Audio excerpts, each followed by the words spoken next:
Grenoble a toujours été violent. Nous étions la deuxième ville en France au niveau des règlements de compte. Il y a 22 cartouches qui sont tirées à un chargeur de 11. J'avais plusieurs de mes clients qui disparaissaient et tombaient comme des mouches. Ils sont plus quand je vais au cimetière, là-bas à Poisa ou à... Quand tu passes au cimetière, tu vois tout le monde. Robert Maldera, je dirais que c'était un méchant. Hein.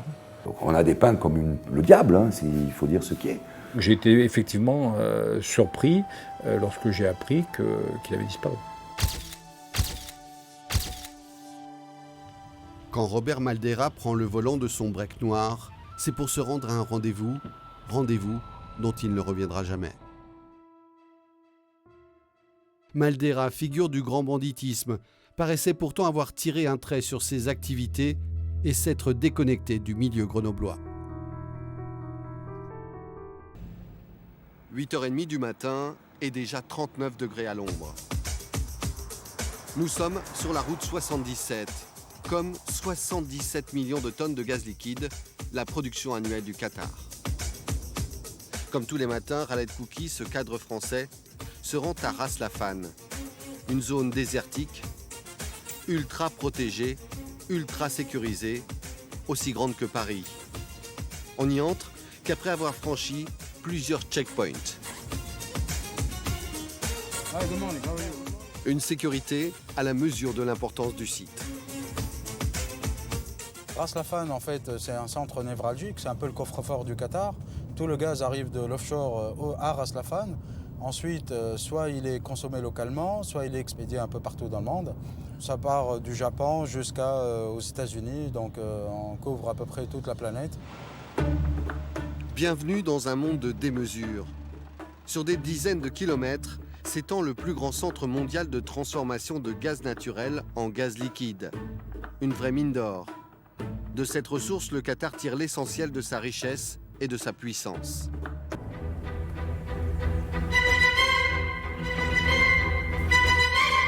Je suis honoré de présenter Villa Sandy. Je suis né d'ici, à Villa Sandy.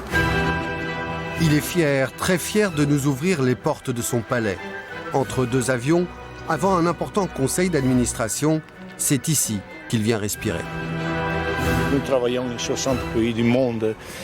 Mais quand j'ai la possibilité, je vais retourner ici, parce que d'ici, il est vraiment tranquille. À 50 km de Venise, sa villa palladienne est un bijou de la Renaissance italienne.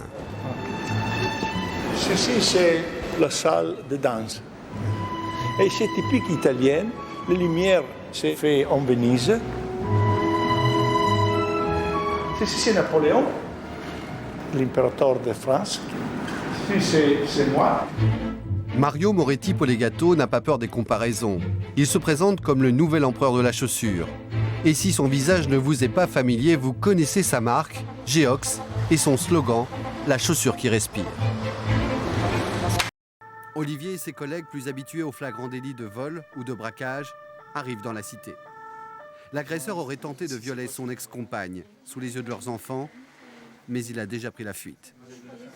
Je lui ai dit non, et il est rentré de force. Il m'a poussé jusque-là, il était avec son frère, il m'a dit je vais te violer, si tu ne viens pas mes gamines, je te viole. Ils m'ont mis à deux comme ça sur le canapé. Et puis il y en a un qui était sur mes jambes, puis l'autre qui après il a baissé son pantalon. De toute façon, c'est pas la première fois. Donc, Là, on va viser l'officier de police judiciaire. Et on va voir s'il faut aller chercher directement chez lui. Parce qu'on a son adresse, on a tout, on a son nom, on a ses coordonnées.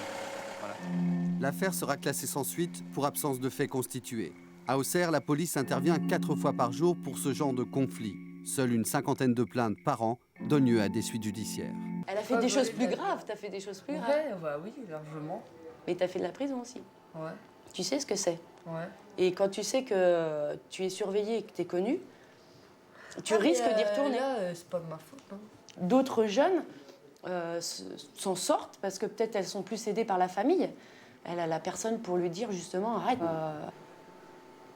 Si ses parents la rejettent du domicile familial, c'est galère quoi. L'histoire retiendra que la révolte en Syrie démarre à la mi-mars 2011 à Deraa, une petite ville au sud du pays. Ces manifestants réclament la libération d'enfants arrêtés et torturés pour avoir incendié une guérite de police et tagué des slogans hostiles au régime.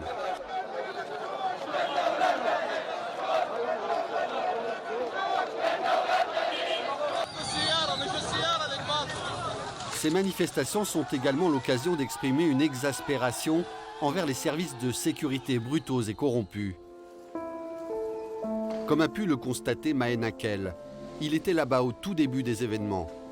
Ce journaliste syrien est en exil depuis 3 ans à Besançon. Alaouite, comme Bachar el-Assad, il a toujours été très critique envers le gouvernement, ce qui lui a valu plusieurs séjours en prison. Très vite, dès les premières manifestations, il se rend à Dera avec sa caméra.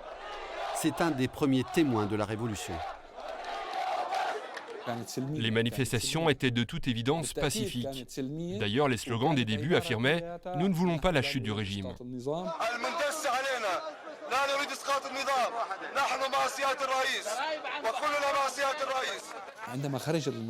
Quand les manifestations ont commencé, elles rassemblaient toutes sortes de gens. Au début, il y avait l'activiste pacifique, le citoyen qui a un problème, l'islamiste radical, tout le monde était là.